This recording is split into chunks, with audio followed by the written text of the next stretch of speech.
Obviously, my talk is on bone-directed therapy. I'm only going to talk in the metastatic setting. I'm not going to address the issue of adjuvant. Okay, so let's just start with how these drugs work. So zoledronic acid, or the bisphosphonates.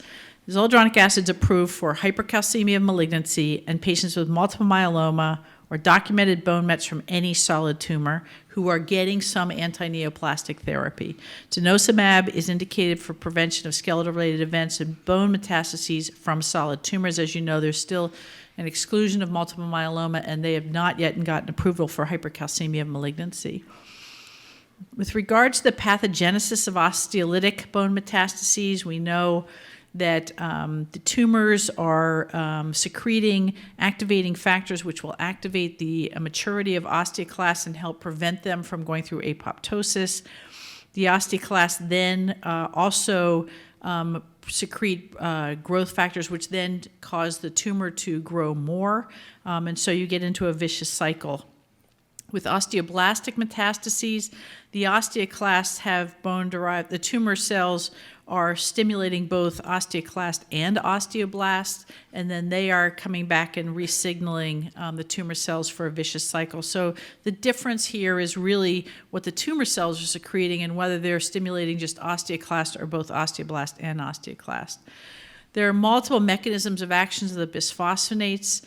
They will sit in the pits that are created physically by the osteoclasts in the bone, but they also will then inhibit osteoclast activity, so they block the conversion of premature osteoclast into mature osteoclast, and they help promote apoptosis. There may also be some anti-tumor effect, and they may modulate the signaling between the osteoblast and osteoclast related to increased OPG production or decreased rank ligand expression. With the rank ligand inhibitors, the osteoblast has rank ligand as part of the osteoblast, and it will then attach to the rank receptor on the premature osteoclast. And when you get that attachment of the ligand on the osteoblast, the osteoclast, then you will cause maturation of the osteoclast, which will then get stimulated. There's a blocker to this system, which is OPG. So OPG can function as a pretend rank receptor. So it depends upon, in the cell, the ratio of OPG to rank ligand to the osteoclast precursor. So if you upregulate OPG, you'll have less osteoclast stimulation, and if you block OPG, you'll have more attachment of the osteoblast rank ligand to its receptor and thus stimulate the osteoclast. There are many things that stimulate the osteoblast to increase rank ligand, and those include parathyroid hormone, or PTHRP, interleukins, prostaglandins, etc. With regards to breast cancer, we've forgotten what the natural history of bone mets are in breast cancer because we've been using bisphosphonates for such a long period of time. If you go back to the original trials where it was placebo versus bisphosphonate, for patients who did not get the bisphosphonates, the most common toxicity or morbidity for patients with breast cancer was a pathologic fracture. Median onset was 11 months from the initial diagnosis of bone mets. Approximately 20% of our patients developed some hypercalcemia, and 10% will develop cord compression after a median of 17 months. So, this is not what our life is with our patients anymore because of our very prolific use of the bisphosphonates. And for patients with breast cancer, for those who got no bisphosphonates with their metastatic cancer and bone mets, they saw a median 3.5 or so skeletal-related events per year in the patient. So I think we're casual in understanding how these drugs work. We've been using them so long, we've really changed the natural history of the bone metastases. You know that both ASCO and NCCN recommend all three agents, and they do not recommend one agent over the other. So despite the fact that there are a lot of marketing claims here, the only one who's really marketing their drug right now is Amgen, because both pamidronate and zoledronic acid are both generic now, so that Novartis doesn't seem to have an interest anymore in marketing their claims. If you go back to the old trials of pamidronate, the yellow are the effects of pamidronate versus the white boxes, which are placebo. And at 24 months, you still see skeletal-related events on the bisphosphonates. It's not like they go away. They're just less common than patients who are not getting the bisphosphonates. And then there were the studies of placebo versus pamidronate, the one I just presented. Lee Rosen had a trial of pamidronate versus zoledronic acid. Kono, there was a Japanese study of placebo versus zoledronic acid. If we look at that study, it's a small number of patients, but clearly a benefit of using the zoledronic acid versus placebo. And if you say, what were the skeletal-related events? The majority of them were fractures, and the second most common was radiation therapy to the bone. Then there was the trial of comparing the two to one another, and initially, as this was looked at, there was really no significant difference between pamidronate versus zoledronic acid at 13 months of data. With 25 months of data, they started to see that the multiple event analysis, so that's looking at when you get a skeletal-related event, how long does it take to get to the next one and then the next one? And if the subsequent ones are less common or take longer to occur, you have a better multiple event analysis. And that's where zoledronic acid started to look a little bit better than pamidronate. And if you look at just the breast cancer population, there was about a 20% improvement in the multiple event analysis if you used zoledronic acid versus pamidronate. However, renal profile, there's certainly a thought that pamidronate causes less kidney toxicity. That is not true. So in the head-to-head trials, giving the standard dose of pamidronate 90 milligrams over 90 minutes or zoledronic acid 4 milligrams over 15 minutes, there is no difference in renal toxicity between the two. Then we have the series of trials of zoledronic acid versus denosumab. You're very familiar with these, and they were in breast, prostate, other solid tumors with bone mets or multiple myeloma. So these are the three main studies that occurred. There were 2,049 patients who were in the breast cancer trial, and it's zoledronic acid given in the standard way every 4 weeks versus denosumab every 4 weeks. They had to start with normal renal function, or they had to start with a renal function that was acceptable to initiate zoledronic acid in both arms. It was a placebo-based trial. Everybody had to have calcium and vitamin D. And in fact, there was a 22% improvement in the skeletal-related event rate at 1 year using denosumab over zoledronic acid. On an extended study, it does appear that there continues to be a benefit of denosumab. So this is clearly statistically significant to be on denosumab versus zoledronic acid. And the multiple event analysis is where you really start to see a significant difference between these two. If you look at patients by who they are, whether or not they'd had a skeletal-related event by the time they went on these trials, patients who had not had a previous skeletal-related event, it was a little bit better to be on denosumab. The patients who really seem to benefit from the denosumab over zoledronic acid are those who've already had a skeletal-related event coming into the initiation of their therapy.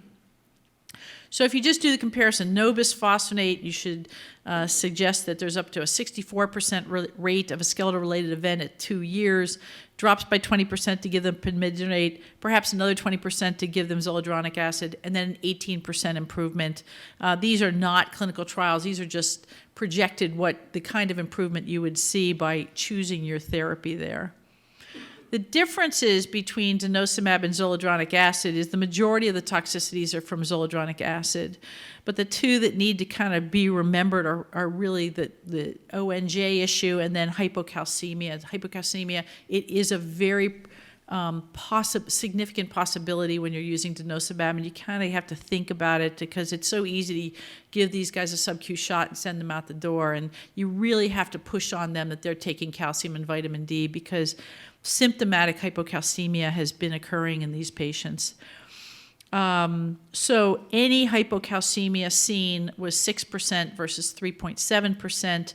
Grade 3 or 4 in the trial was 1.2% versus 1.8%. But outside of the trial, I think this is becoming more reported. And clearly acute phase reactions from the zoledronic acid are much more common than the denosumab, although they're not zero on denosumab.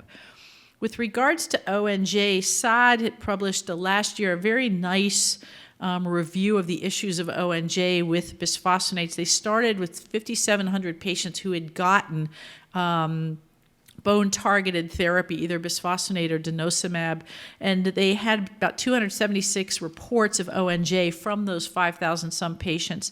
These were looked at extensively by ENT or maxillofacial surgeons, and about 89 of them were actually adjudicated to be absolutely diagnosed as ONJ. 1.3% were from zoledronic acid, 1.8% from denosumab. And when they look at presentation, the majority had a history of tooth extraction. A large number of them complained of jaw pain. There was local infection in half of the patients.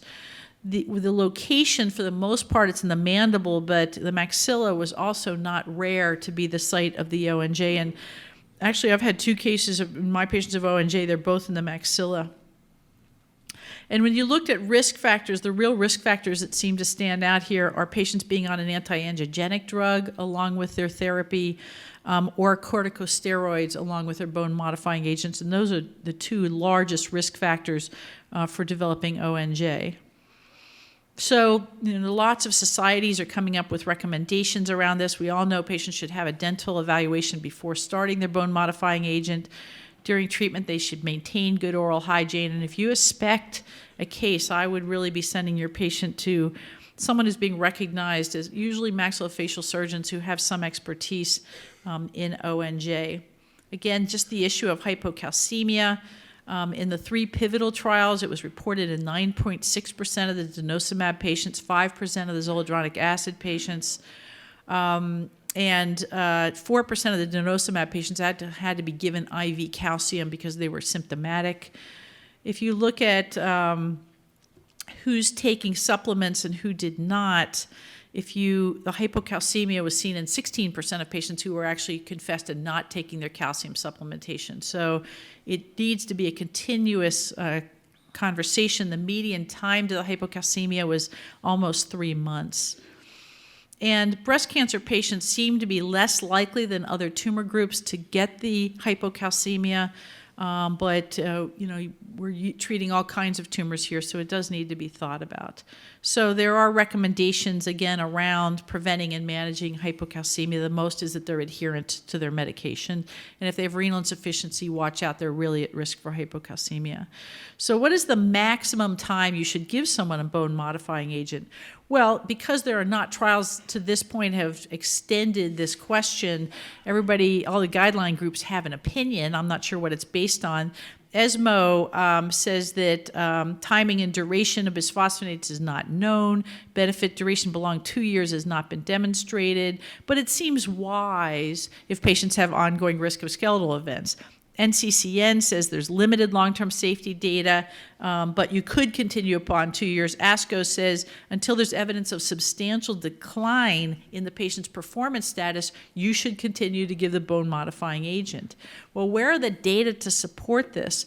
The bisphosphonate, the zoledronic acid versus denosumab trial did have an open label extension phase. So when patients got to their 2-year point on their denosumab or zoledronic acid, they were allowed to go into an extension trial where they crossed over to open label denosumab, and 89% of patients chose to do that, which is interesting. So we have some longer term data. 216 of the patients have been on it for more than 3 years, and 76 patients received the denosumab for more than 4 years. With regards to ONJ, they're continuing to see cases. So 6% of the patients who started on the denosumab and continued have seen ONJ. Hypocalcemia, a little bit less, grade 3 or 4 hypocalcemia. Maybe we're learning something, not that common that far out.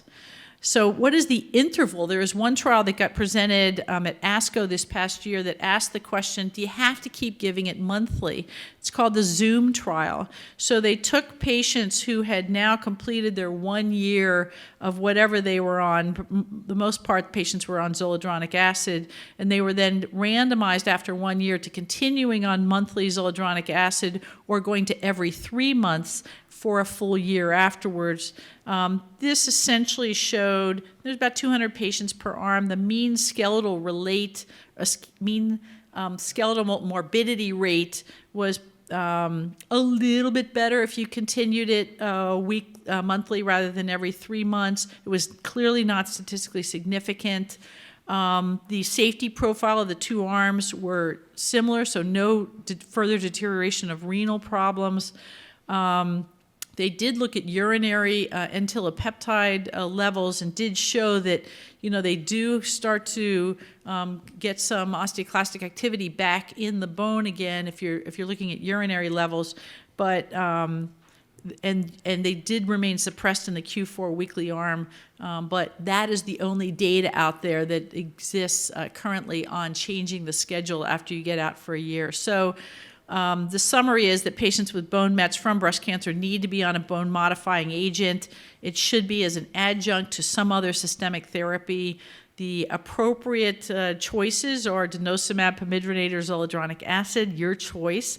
Patients receiving a bisphosphonate, you've got to monitor their creatinine clearance. Everybody needs to be taking calcium and vitamin D to prevent the hypocalcemia. They need routine dental care. Continuation of the bone modifying agent up to 2 years is acceptable, but duration beyond that and then your schedule beyond that is not really clear. And the bisphosphonates and denosumab are very effective. You have two very distinct choices with a little bit of an advantage of denosumab over zoledronic acid, and then they're just different toxicity profiles. Thank you very much. All right, Christy, thanks so much.